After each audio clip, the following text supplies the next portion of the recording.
Welcome back. This is lesson 13.4, Journal Measures of Variability. I will be able to analyze measures of variability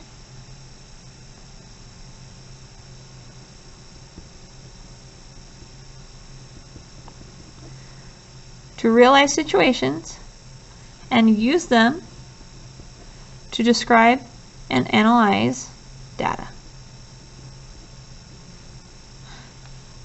I think I meant to put compare here. Let's scribble this out. I will be able to compare measures of variability. Sorry about that.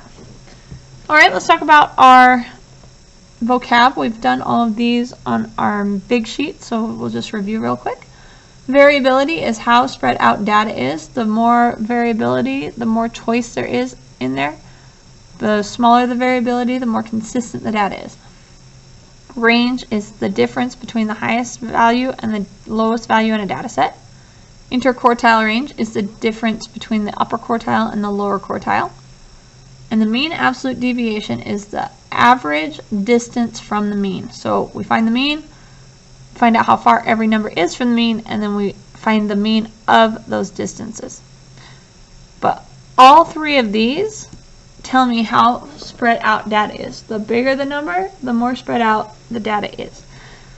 So looking at this, we have two box plots, and we are comparing how their variability. So it says, what is the range of first period? So we got test scores from first period and from second period. So the range from first period looks like we had somebody up here at 95. So 95 is the high, minus a low score of 60. So that gives us a range of 35. Second period, the high score looked like, oh, that's not a 95, that's like a 98. I should be reading that better. 98, which would make that 38. So somebody scored 98. This one's on 95. So the high score here is 95 minus a low score of 70. And that gives us a range for this one of 25. Okay, what is the interquartile range of first period? So remember, that's the range between the highest quartile and the lowest quartile. So we're looking for the range of this box. So the middle half of the data is spread out over how many numbers? So this one right here looks like it's right at 90. So 90, subtract the lower quartile right over 75. So that part is spread out over 25 numbers. Second period looks like it's about 91 to 80, which gives us an interquartile range of 11. So it says, which class had the lowest median score? Well, period 1 had the median's this line in the middle. So that means this had 80 and this was 85. So that would mean first period. Which class period had the highest score? That would also be first period.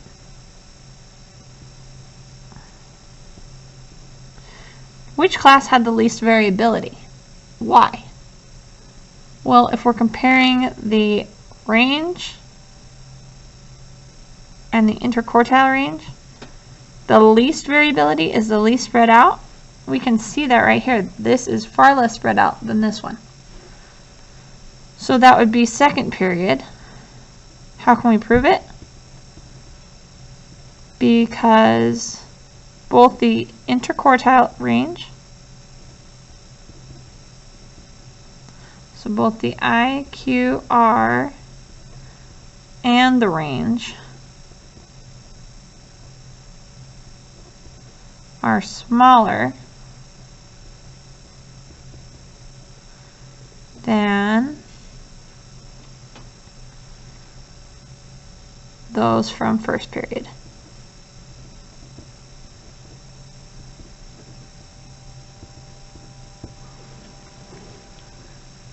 Alright, let's try this next one. Terry and Yazzie are comparing the number of points they made during each of their last 10 basketball games. So we have Terry's and we have Yazzie's. Before we do anything, we got to organize these from least to greatest to figure any of these out. So it says which athlete was most consistent. Find each the range, interquartile range, and mean absolute deviation to compare and support your answer. Alright, let's put them in order from least to greatest first. Looks like Terry's lowest score was 2. Then 2 threes. 5. 6. 2 sevens. 2 13s. And a 14.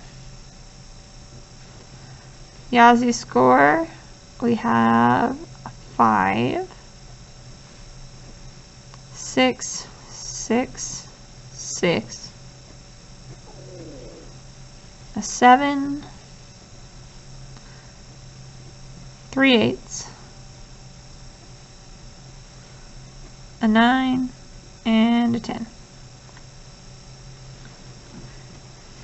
Alright, so if I want to find the range of both of these, highest minus lowest, that gives me 14 subtract 2. So he has a range of 12. Yazzie has a range of 10, subtract 5, a 5. So right there is showing that that looks like Yazzie has less variability.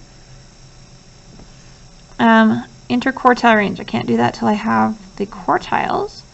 So let's see, 1, 2, 3, 4, 5. These two are fighting over the center.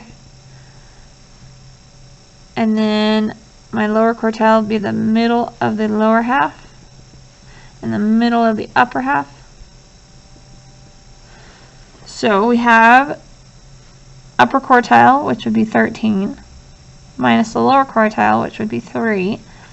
That gives us a range of 10. So right in the middle half of his scores, that range is over 10. Okay, let's do the same thing for this one. So the median would be right here between 7 and 8. That would make this the median of the lower half. That would make 8 the median of the upper half. So 8 minus 6 gives me an interquartile range of 2. Alright, let's find the mean so that we can find the mean absolute deviation. So 2 plus 3 plus 3 plus 5 plus 6 plus 7 plus 7 plus 13 plus 13 plus 14. 73 divided by 10 gives me 7.3. And the distance from the mean, so I have to minus the higher number minus the lower number. So 7.3 minus 2, how far away is that? 5.3. 7.3 minus 3 would give me 4.3. This would also give me 4.3. 7.3 subtract 5 is going to give me 2.3. 7.3 minus 6 is going to give me 1.3. That would give me 0.3 here. Now, don't get fooled right here. You take the higher one minus the lower one. I see a lot of kids who go, oh, that's 6 more, and they're going to put 6.3 here. Remember, 13 is the higher number, and you forgot that you're going to have to borrow. So minus 7.3, because now 7.3 is the smaller number. Gives me 5.7. Don't just follow a pattern and think it works the entire time. Make sure you're checking yourself. So this one's also going to be 5.7. Now because this is one more, this would be 6.7. But that's because we've changed. 7 was smaller than 7.3, but 13 was larger. So we had to borrow, which is why that became a 7 and not a 3. Okay, so we've got all our distances. Now we have to find our mean absolute deviation by adding up the distances and dividing by how many there are. So I have a distance of 5.3 plus 4.3 plus 4.3 plus 2.3 plus 1.3 plus 0.3 plus 0.3 plus 5.7 plus 5.7 plus 6.7. Alright, that gives me 36.2. Divide that by 10, and we get 3.62. So the mean absolute deviation of Terry's scores is 3.62. Alright, let's do the same thing for the distance from the mean for Yazzie. So we got to find the mean first. So I'm going to add these all up, divide by how many there are. So 5 plus 6 plus 6 plus 6 plus 7 plus 8 plus 8 plus 8 plus 9 plus 10 equals 73. So they both have, when I divide that by 10, it's going to be 7.3. So they both have the same average. So let's figure out how spread out they are. So 7.3 is my mean. I'm going to do 7.3 minus 5, which is going to give me 2.3. 7.3 minus 6 would give me 1.3. Same thing here and here. And 7.3 minus 7 would give me 0.3. 8 is bigger, so now I need to make sure I borrow. So it's going to be 8 minus 7.3, which is going to give me 0.7. So these are each 0.7. 9 is going to be 1 bigger, so it would be 1.7. And 10 is 1 bigger than that, so that would be 2.7. But remember, when you cross over from this being smaller to, or bigger, to this one being the smaller one, it's going to change that. Don't just follow the pattern. Alright, mean absolute deviation. We're going to add all these differences together and divide by 10. So 2.3 plus 1.3 plus 1.3 plus 1.3 plus 0.3 plus 0.7 plus 0.7 plus 0.7 plus 1.7 plus, oh, that's not 2.2, that's 2.7. I'm glad I caught myself on that. Plus 2.7 equals 13 divided by 10 is going to give me 1.3. So what does this mean? Which athlete is more consistent?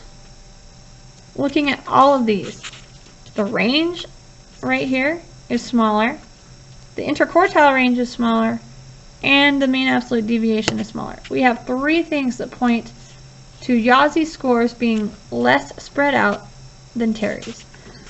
So that means Yazzie is more consistent.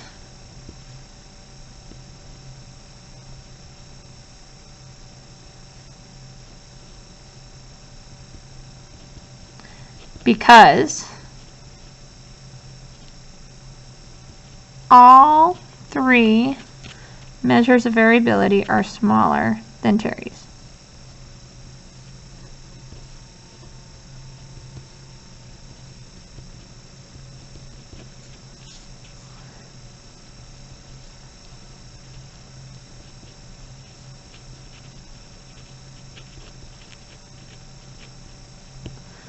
If you could only pick one athlete for your team, which one would you pick?